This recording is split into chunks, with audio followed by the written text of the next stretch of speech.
हर हर महादेव सभी को।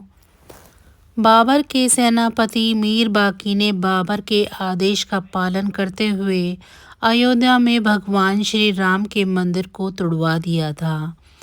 आइए जानते हैं इसके बाद क्या हुआ। अयोध्या में श्री राम की जन्मस्थली पर भव्य राम मंदिर का निर्माण किया जा रहा है।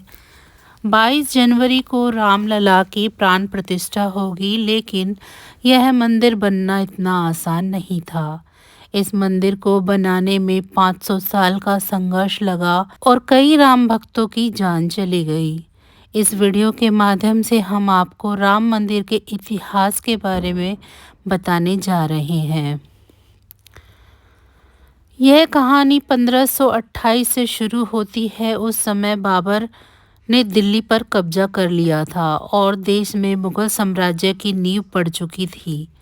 इतिहासकारों के अनुसार बाबर के सेनापति मीर बाकी ने बाबर के आदेश का पालन करते हुए अयोध्या में भगवान श्री राम के मंदिर को तुड़वा दिया था।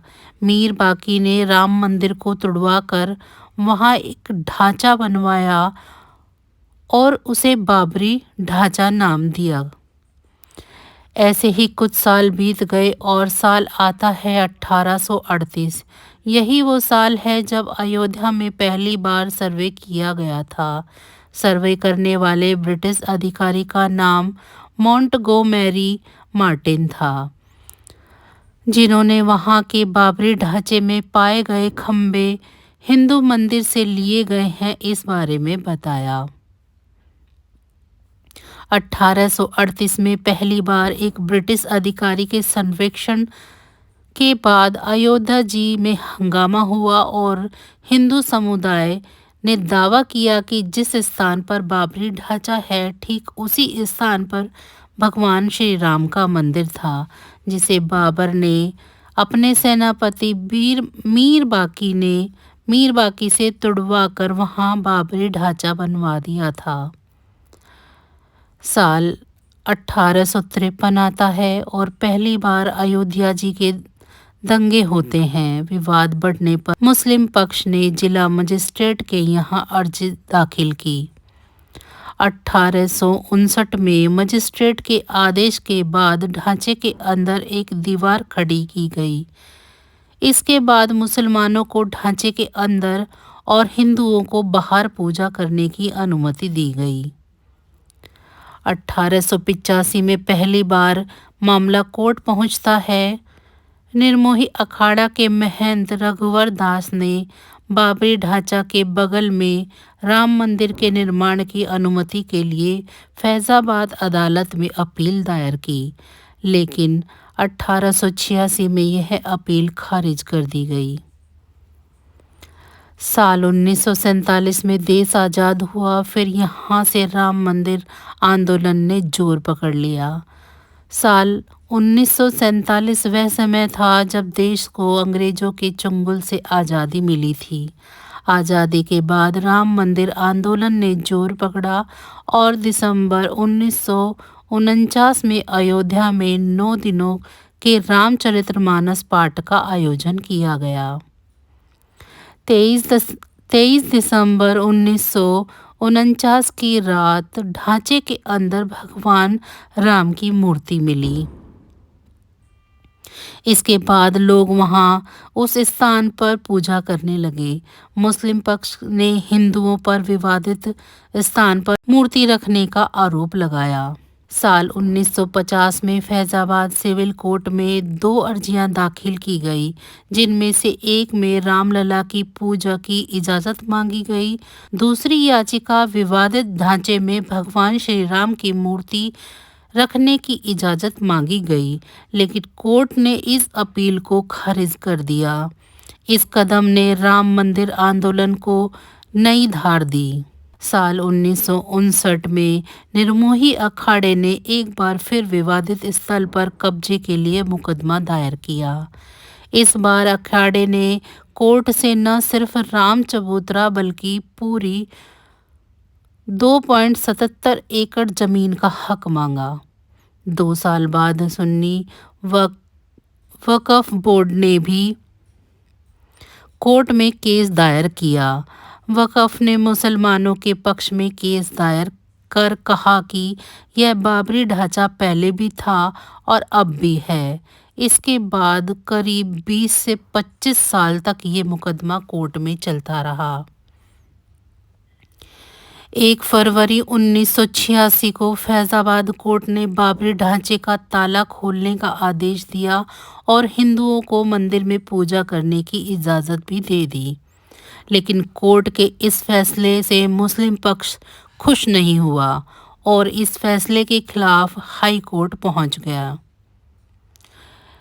इलाहाबाद उच्च न्यायालय ने 14 अगस्त 1989 को मामले में यथास्थिति बनाए रखने का आदेश दिया, जिससे हिंदू पक्ष को बड़ी राहत मिली।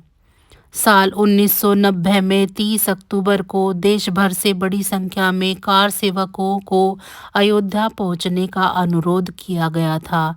इस दिन अयोध्या में कर्फ्यू लगा दिया गया था, लेकिन इसके बावजूद वहां श्री राम की भक्ति में लीन कार सेवकों की भारी भीड़ जमा हो गई। स्थिति हिंसक हो जाती है। कार सेवक बाबरी ढांचे पर चढ़ जाते हैं और भगवा झंडा फहराते हैं। तभी अयोध्या पुलिस के अधिकारियों को लखनऊ से एक फ़ोन आता है। यह फ़ोन किसी और का नहीं बल्कि यूपी के तत्कालीन मुख्यमंत्री मुलायम सिंह यादव का था। उन्होंने कार सेवकों पर गोली चलाने का आदेश दिया। आदेश का पालन करते हुए पुलिस ने निहत्थे कार सेवकों पर गोली चला दी, जिसमें कई कार सेवक मारे गए। 2 नवंबर 1990 को फिर ऐसी घटना घटती है। प्रभु श्री राम की भक्ति में लीन कार सेवकों पर गोली चलाने का आदेश फिर लखनऊ से आता है। निहत्थे कार सेवकों पर फिर गोलियां चलाई जाती हैं, जिसमें कई कार सेवक मारे जाते हैं। इसमें कोठारी बंधु भी शामिल थे।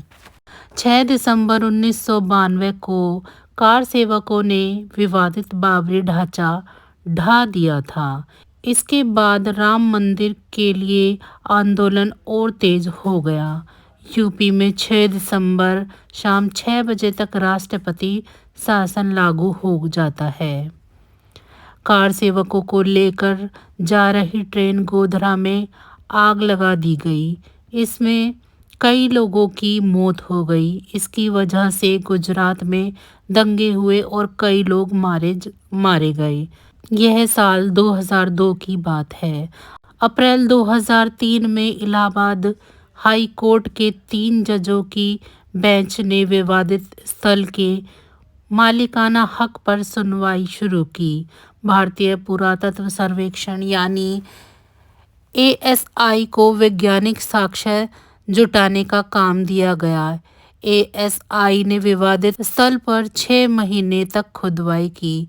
ASI रिपोर्ट पेश करती है। रिपोर्ट में ASI ने कहा कि खुदाई में 10वीं 12वीं सदी के बीच के हिंदू मंदिरों के अवशेष मिले हैं। खंबे, ईंटें, शिलालेख और अन्य कई चीज़ें मिल चुकी हैं और मामला इसी तरह अदालत में चलता रहा। 30 दिसंबर 2010 को हाई कोर्ट ने विवादित स्थल को सुन्नी वक्फ बोर्ड, निर्मोही अखाड़ा और रामलला बीच 3 बराबर हिस्सों में बांटने का फैसला सुनाया।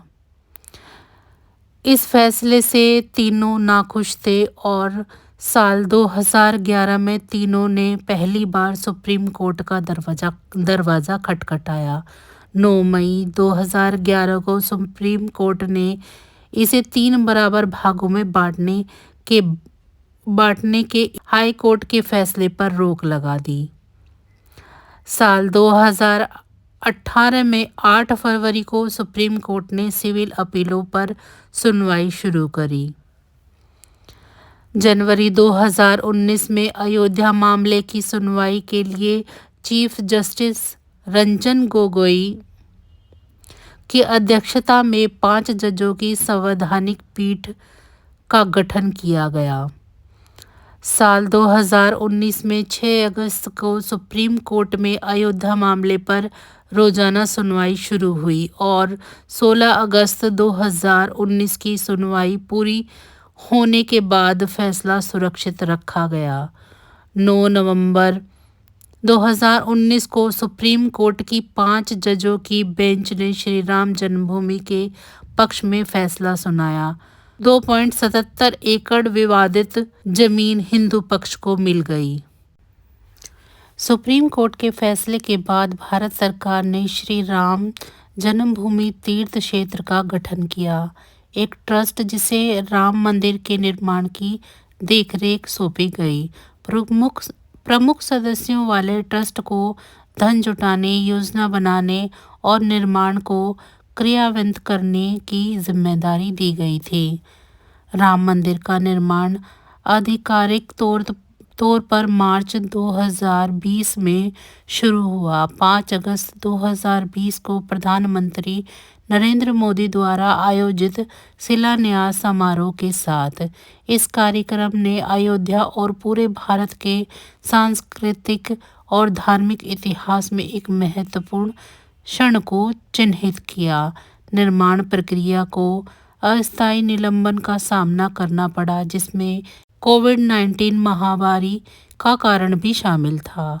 हालांकि परियोजना जारी रही और मई 2023 तक पर्याप्त प्रगति हुई। 70% जमीनी कार्य और 40% छत का काम पूरा हो गया। मंदिर निर्माण की आधिकारिक शुरुआत 5 अगस्त 2020 को भूमि पूजन समारोह के बाद हुई। समारोह में वैदिक अनुष्ठान शामिल थे, जिसका समापन प्रधानमंत्री नरेंद्र मोदी द्वारा आधारशिला के रूप में 40 किलो चांदी की ईंट की स्थापना के साथ हुआ। कार्यक्रम से पहले धार्मिक अनुष्ठानों और प्रार्थनाओं की 3 दिवसीय श्रृंखला आयोजित की गई थी। तो बस आज की जानकारी इतनी थी। हम फिर मिलेंगे आपको ऐसी ही किसी अन्य जानकारी के साथ। तब तक मुझे दीजिए इजाज़त। आप सभी का बहुत बहुत धन्यवाद। जय श्री राम।